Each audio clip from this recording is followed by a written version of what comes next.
नमस्कार दोस्तों, मेरा नाम भव्य मंगला है। मैं IATF क्वालिफाइड ऑटो हूँ। पिछले 18 सालों से ऑटोमोटिव सेक्टर में ऑडिट कर रहा हूँ। एक और बेहतरीन टॉपिक में लेके आऊँ कि क्या होता है एम्बेडेड सॉफ्टवेयर।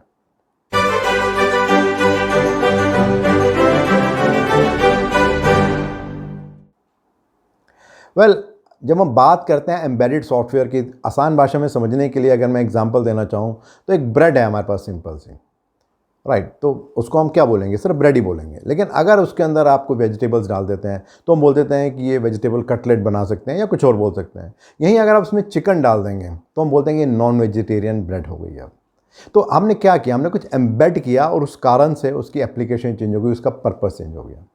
कुछ इसी तरह से ही एम्बेडेड सॉफ्टवेयर है जो कि ऑटोमोटिव इंडस्ट्री में यूज़ किया जाता है, जिसके बारे में आपसे बात करने वाला हूँ, जो कि एज़ पर IATF 16949 के बारे में बात करता है। से फॉर एग्ज़ाम्पल, बहुत आसान एग्ज़ाम्पल है कि आप कार चला रहे हैं और कोई आपको बताता है दरवाज़ा नॉक करके या कोई इशारा करता है कि आपके टायर की हवा कम है, ख़त्म हो गई है। तो ऐसा क्यों है? क्योंकि हमारे पास कोई ऐसा सिस्टम नहीं है जिससे कि हमें पता चल सके कि टायर में हवा कम है। बट अगर उसी टायर में हम कोई सेंसर लगा देते हैं तो हमारे डैशबोर्ड में सिग्नल आएगा कि जब भी हवा कम होगी वो एक हमें सिग्नल देगा, और वो एक एम्बेडेड सॉफ्टवेयर है जो कि हमें स्पेसिफिक इन्फॉर्मेशन दे रहा है सिर्फ एक बारे में कि टायर में हवा कितनी है। या एक अक्सर बहुत कॉमन होता है, आप गाड़ी चला रहे हैं और आप देखते हैं कि अक्सर किसी गाड़ी का दरवाज़ा खुला हुआ है थोड़ा सा, और आपको लगता है कि कहीं अगर दरवाज़ा पूरा खुल गया तो कोई दिक्कत आ सकती है, तो आप उसको इशारे से बताते हैं कि आपका दरवाज़ा खुला हुआ है। तो समथिंग सिमिलर के वहाँ पर भी कोई एक एम्बेडेड सॉफ्टवेयर हो सकता है जिसके अगर वो लगा हुआ है तो गाड़ी तब तक स्टार्ट नहीं होगी जब तक कि सारे दरवाजे प्रॉपर्ली क्लोज नहीं होंगे।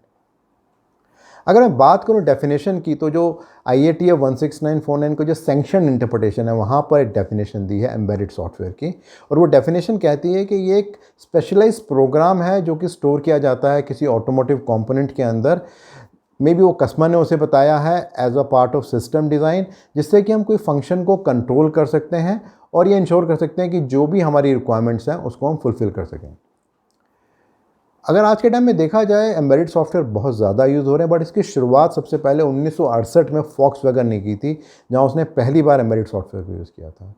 और अगर आज की बात की जाए तो किसी भी व्हीकल के अंदर 100 से ज़्यादा डिफरेंट एम्बेडेड सॉफ्टवेयर होते हैं जो कि यूज़ किए जाते हैं फॉर डिफरेंट एप्लीकेशंस। अगर एक आसान भाषा में समझा जाए ये होता क्या है और क्लियरली, तो मान के चलिए एक PCB है, प्रिंटेड सर्किट बोर्ड है, जो कि एक प्लेन है, और उसके ऊपर हम कुछ कंपोनेंट्स माउंट करते हैं जिसमें ट्रांजिस्टर, कैपेसिटर, माइक्रोचिप, ये सब भी हो सकता है। अब उसके फंक्शनिंग के लिए हम उसके अंदर एक सॉफ्टवेयर भी इनपुट कर देते हैं, तो अब वो हो गया एम्बेडेड सॉफ्टवेयर। तो इसके 3 पार्ट हो गए। एक पार्ट हो गया PCB, दूसरा पार्ट हो गया जो कंपोनेंट्स हमने डाले, और तीसरा उस PCB को ठीक से काम करना है या जो हम काम करना चाहते हैं उसके लिए हमने जो सॉफ्टवेयर डाला वो हो गया एम्बेडेड सॉफ्टवेयर। से फॉर एग्जांपल अगर इस माउस की बात की जाए, एक सर्टन इसकी एप्लीकेशन है कि ये बिना वायर का है और ये लैपटॉप के साथ हमने इसे कनेक्ट कर रखा है। तो इसके अंदर एक छोटा सा PCB होगा, उसमें कुछ कंपोनेंट माउंट होंगे, और एक छोटा सा इसके अंदर सॉफ्टवेयर होगा जिसका काम सिर्फ इतना है कि किस तरीके से लैपटॉप के साथ कनेक्ट कर सके और उसका फंक्शन कर सके। अब अगर बात की जाए और डिटेल में जानने की कि किस तरह से एम्बेडेड सॉफ्टवेयर आज के टाइम में इंडस्ट्री में यूज़ किए जा रहे हैं, तो अगर आप देखेंगे हर जगह इंडस्ट्री में, नॉट ओनली ऑटोमोटिव में, हर जगह इसका इस्तेमाल हो रहा है। से फॉर एग्जांपल अगर आप देखेंगे जो टॉयज़ हैं वहाँ पर इसका बहुत ज़्यादा इस्तेमाल होता है एम्बेडेड सॉफ्टवेयर का। अगर मिसाइल्स देखेंगे वहाँ पे आपको इसका इस्तेमाल बहुत ज़्यादा मिलेगा। अगर आप देखेंगे किसी घर के अंदर जो अप्लायंसेस होते हैं, जैसे वॉशिंग मशीन हो गया, वहाँ पर जो सिक्योरिटी सिस्टम है, जो पेस मेकर है, वहाँ पर इसका यूज़ हो रहा है। टीवी के रिमोट में इसका इस्तेमाल हो रहा है, डिजिटल वॉचेज़ में इसका इस्तेमाल हो रहा है, और कहीं भी आप देखेंगे हर जगह आप पाएंगे कि इसका इस्तेमाल किया जा रहा है।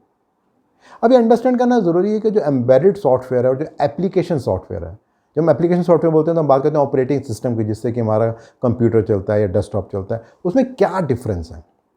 तो जब हम बात करते हैं with respect to embedded software, तो प्राइमरीली ये एक फिक्स सॉफ्टवेयर है जो कि एक हार्डवेयर के अंदर डलता है और इसका एक सर्टन काम होता है, और ये विजिबल नहीं होता, बट अक्सर बहुत कॉम्प्लिकेटेड इसकी कोडिंग होती है जिसके थ्रू इसको किया जाता है, और इसमें हम कोई भी एडिशन या डिलीशन नहीं कर सकते। एक बार जिस एप्लीकेशन के लिए हमने एम्बेडेड सॉफ्टवेयर को डाल दिया, सिर्फ उसी काम के लिए किया जाता है, और ऐसा नहीं है कि हम रियल टाइम में इसके अंदर कोई चेंजेस कर सकें कि हम A सॉफ्टवेयर की जगह B सॉफ्टवेयर कर सकें। उसमें बहुत सारे कंस्ट्रेंट रहते हैं और ये स्पेसिफिक टास्क रहता है जिसको वो पूरा करता है। देन एक और टर्मिनोलॉजी बहुत कॉमन चलती है, एक होता है एम्बेडेड सॉफ्टवेयर, एक होता है एम्बेडेड सिस्टम। इन दोनों में क्या फ़र्क है? तो मैंने आपको थोड़ी देर पहले एग्जांपल बताया था विद रिस्पेक्ट टू पीसीबी। तो जब हमने बात की थी पीसीबी विद माउंटेड जो भी कंपोनेंट उसके ऊपर लगे हैं और सॉफ्टवेयर है, तो इस कंप्लीट चीज़ को हम बोलते हैं एम्बेडेड सिस्टम। और उसी का जो सबसेट है वो है एम्बेडेड सॉफ्टवेयर, जो हम उस पीसीबी असेंबली के अंदर जो सॉफ्टवेयर डालते हैं, सिर्फ उसी को ही एम्बेडेड सॉफ्टवेयर बोलते हैं। अगर बात की जाए IATF 16949 के पर्सपेक्टिव में, तो इस बात को अंडरस्टैंड करना बहुत ज़रूरी है कि जब हम एम्बेडेड सॉफ्टवेयर की बात कर रहे हैं तो हम कंपनी के अंदर जो CNC मशीन या SPMs हैं वहाँ पर जिस तरह के सॉफ्टवेयर लग रहे हैं उसकी हम बात नहीं कर रहे हैं। यहाँ पर स्पेसिफिकली बात की जा रही है उस कंपोनेंट की जो फाइनली OEM के बाद जाएगा और किसी कार के अंदर, 2 व्हीलर या 3 व्हीलर के अंदर लगेगा। उस तरह के जो एम्बेडेड सॉफ्टवेयर है उसकी बात और उसके कंट्रोल की बात चल रही है। और स्टैंडर्ड ने कई जगह पर एम्बेडेड सॉफ्टवेयर की बात की है। जो सबसे पहला जो उसका रेफरेंस आता है वो क्लॉज नंबर 8.3 में आता है, जहाँ पर हम डिज़ाइन की बात करते हैं। तो प्रोडक्ट डिज़ाइन में जहाँ पर वो बात कर रहा है, स्पेसिफिकली वो बात कर रहा है विद रिस्पेक्ट टू कि ओवरऑल हमारे पास कोई सिस्टम होना चाहिए कि जब भी हम एम्बेडेड सॉफ्टवेयर यूज़ कर रहे हैं तो उसकी कैपेबिलिटी चेक करने के लिए हमारे पास कोई सेल्फ असेसमेंट का मॉडल होना चाहिए, जो ऑटोमोटिव स्पाइस के थ्रू या CMMI के थ्रू हम कर सकते हैं कि क्या हमारा सॉफ्टवेयर ठीक है या नहीं है। और जो भी न्यू प्रोडक्ट डिज़ाइन इनपुट्स होती हैं वो ज़्यादातर कस्टमर से आती हैं, जहाँ पर हमें पता लगता है कि किस रिक्वायरमेंट को फुलफ़िल करने के लिए हमें उस किस तरह के एम्बेडेड सॉफ्टवेयर को हमें यूज़ करना है। से फॉर एग्ज़ाम्पल अगर हम बात करें कि हमने रियर व्यू मिरर है और उसकी रिफ्लेक्टिविटी को हमें कंट्रोल करना है। हमें लगता है कि जिस समय ड्राइवर गाड़ी चला रहा है रात के टाइम में, तो पीछे से जो कार की लाइट आती है उससे रिफ्लेक्शन बहुत ज़्यादा आती है। तो उसके अंदर हम कोई ऐसा एम्बेडेड सॉफ्टवेयर डाल सकते हैं जिससे कि जब भी पीछे से लाइट आएगी तो ऑटोमेटिकली उसकी मूवमेंट कुछ ऐसी होगी कि उसकी जो रिफ्लेक्टिविटी है वो कम हो जाएगी। तो वो कस्टमर इनपुट पर डिपेंड करेगा किस तरह के कस्टमर इनपुट हमारे पास आ रहे हैं।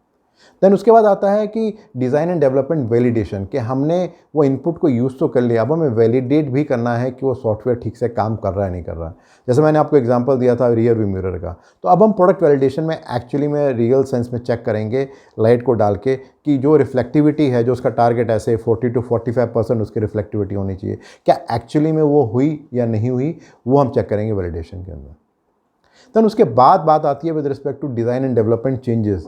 जिस तरह से प्रोडक्ट के अंदर बहुत सारे चेंज आते हैं, प्रोसेस में बहुत सारे चेंज आते हैं, उसी तरह से ऐसा भी होता है कि कस्टमर की रिक्वायरमेंट के कारण या इंटरनल प्रोसेस के कारण हमारे सॉफ्टवेयर में भी कोई चेंज आए। तो अगर कोई सॉफ्टवेयर की कोडिंग में कोई चेंज आ रहे हैं तो क्या उसका जो प्रॉपर रिवीजन नंबर है, उसका जो प्रॉपर डिस्ट्रीब्यूशन है, उसका जो प्रॉपर कंट्रोल है, क्या उसको हम टेक केयर कर रहे हैं या नहीं कर रहे हैं, उसको भी देखना बहुत बहुत ज़रूरी होता है। देन उसके अलावा एक और इम्पॉर्टेंट चीज़ होती है, वो होती है with respect to customer complaint and field failure test, कि कंप्लेंट्स आई हैं और उसके बेसिस पे हमने सॉफ्टवेयर को कोई चेंज किया है।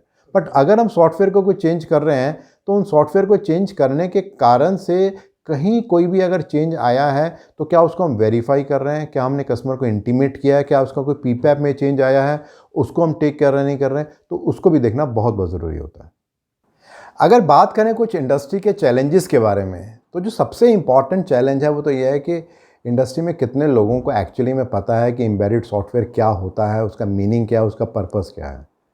जो दूसरा इम्पॉर्टेंट चैलेंज है वो इस बारे में है कि एम्बेडेड सॉफ्टवेयर हम यूज़ तो कर रहे हैं, लेकिन क्या हमारे पास कोई असेसमेंट टूल है, क्या हम ऑटोमोटिव स्पाइस या CMMI या कोई और तरीका हम यूज़ कर रहे हैं, कोई कस्टमर की कोई रिक्वायरमेंट है जिसके बेसिस में हम चेक कर रहे हैं कि जो भी हम सॉफ्टवेयर यूज़ कर रहे हैं वो सही ढंग से इस्तेमाल हो रहा है नहीं हो रहा। जो तीसरा और सबसे इम्पॉर्टेंट चैलेंज है कि जो भी इंटरनल ऑडिट या एक्सटर्नल ऑडिट होती है, क्या वहाँ पर कहीं पर भी हम एम्बेडेड सॉफ्टवेयर के बारे में कोई चर्चा करते हैं, उसको चेक करते हैं कि उसकी इफ़ेक्टिवनेस क्या है।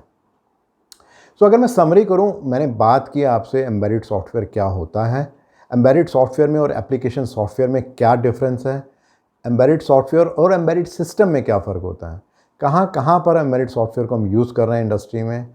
अगर IATF के पर्सपेक्टिव से बात कीजिए तो कौन कौन से क्लॉजेज हैं जहाँ पर हम एम्बेडेड सिस्टम या एम्बेडेड सॉफ्टवेयर की बात कर रहे हैं, और क्या इंडस्ट्री की चैलेंज हैं with respect to embedded software. मेरा जो अगला टॉपिक रहेगा वो इसी की ही सीरीज़ में आगे रहेगा, जहाँ मैं बात करने वाला हूँ आपसे साइबर सिक्योरिटी और साइबर अटैक के बारे में with respect to automotive sector. Regularly बहुत सारे फीडबैक्स आ रहे हैं, आपको हेल्प कर रहे हैं मुझे अंडरस्टैंड करने के लिए आपकी क्या एक्सपेक्टेशन है। सो प्लीज़ उसको आप कंटिन्यू रखिए। और इन केस इस पर्टिकुलर वीडियो को आप और डिटेल में जानना और समझना चाहते हो तो नीचे आपको एक लिंक मिलेगा, उसे आप क्लिक करेंगे तो एक ब्लॉग आपको मिलेगा, वहाँ और डिटेल में आपको जानकारी मिलेगी इस पर्टिकुलर वीडियो के बारे में। अगर आपको लगता है कि इस तरह के वीडियोस और ब्लॉग यूज़फुल हैं आपके लिए, तो अपने फ्रेंड्स और कोलीग से शेयर कर सकते हैं और मेरे यूट्यूब चैनल और मेरी वेबसाइट bhavyamangala.com को सब्सक्राइब भी कर सकते हैं। Thank you.